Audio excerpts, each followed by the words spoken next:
Well, this is my spray and storage for materials workshop, and as you can probably tell, I do this for a living. I actually spray for a living and do high quality surface finishes in the wood, French polishing industry and many other areas. This is just one of my sheds where I've got a lot of stuff stored. Aerosols, brushes, hundreds of different types of brushes, little mini compressor there. Today I'm just weathering down these wagons more.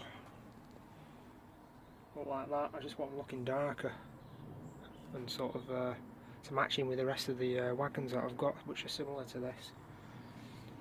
I'm just using a small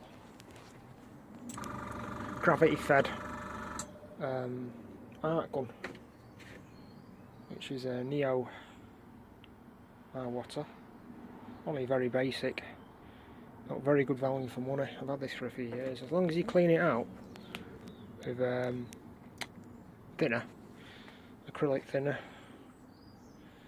which you use to thin the paints with, acrylic paints. Always wear gloves if you're handling stuff like thinners and stuff. Or you can get a dedicated airbrush cleaner, or you can just clean them out in soapy hot water as well, but I'd rather use the proper stuff. Saves any parts getting rusted, etc., or wherever. So yeah, that's it. I've got a little swivel station here. I've got the wagons nicely propped up. For ventilation, I've got my door open, but I've also got a mask. You get appropriate paint filter mask for whatever you're using. These are designed for cellulose-based products, stuff like that. I think you can use these with 2K as well. Paints, 2-pack. They've got a charcoal lining inside, barrier. Then I use a pre-filter as well. I only use that for basic small amounts of spraying. If you're doing large amounts of spraying, then you use fume extraction systems and all sorts of stuff.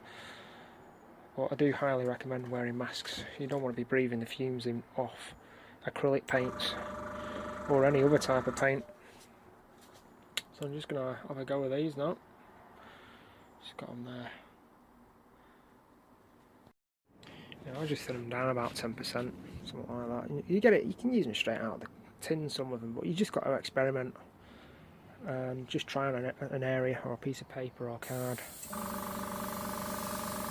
When you're happy, you don't want it too speckly. If it's too speckly, then you thin it down more. If you want to do fine mist spraying. And that's it basically. Just going to carefully,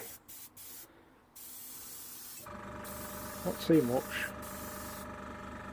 from a certain angle, not too close.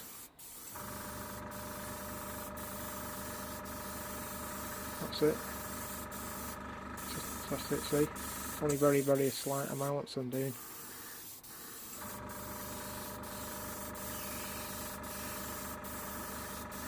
You get the idea anyway.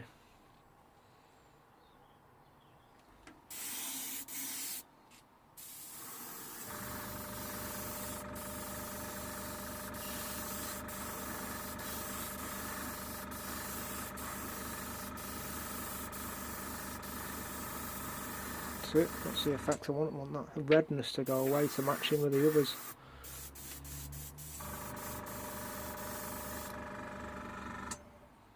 Getting there slowly, and you just work it and build it up, not go too fast.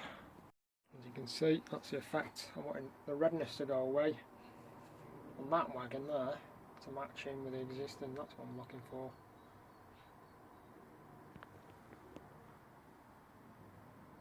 It's got to tone down a bit more.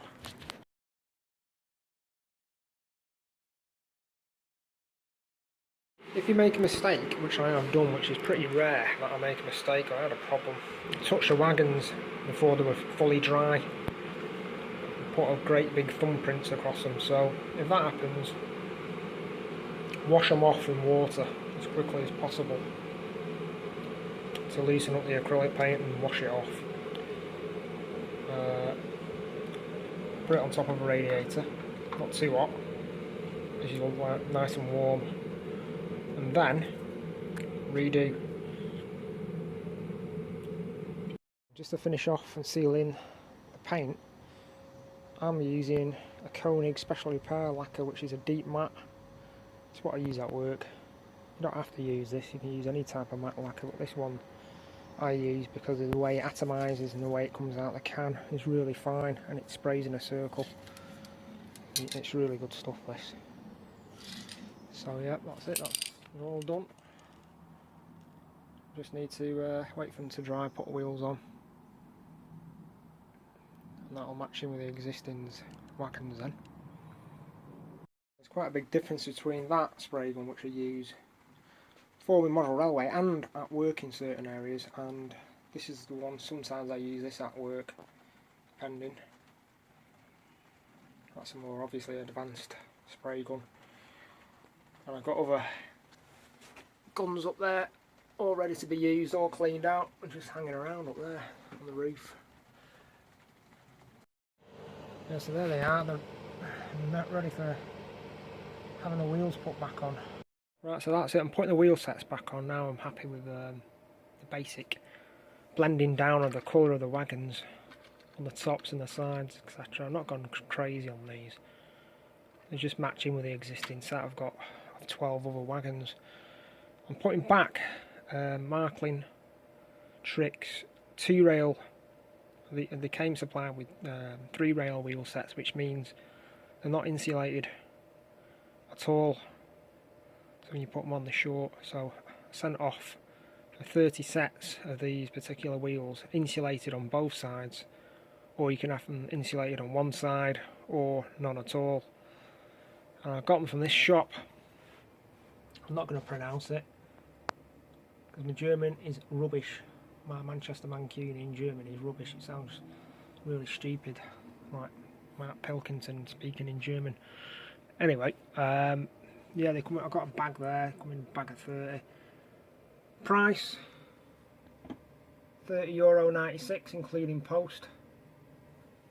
I mean, that is brilliant. I got them they got sent out really quick as well. Quite amazed, really amazed with this shop. Brilliant.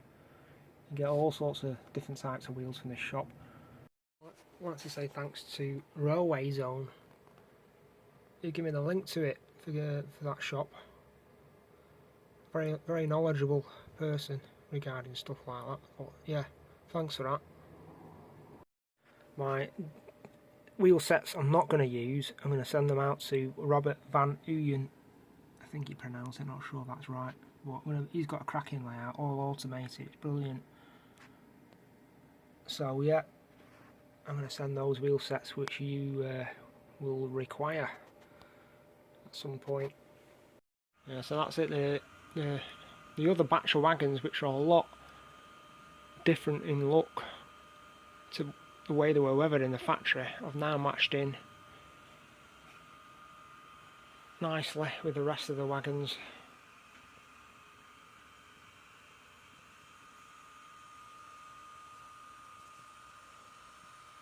Just the last thing to do on this particular train is install the two smoke generators, and that's it.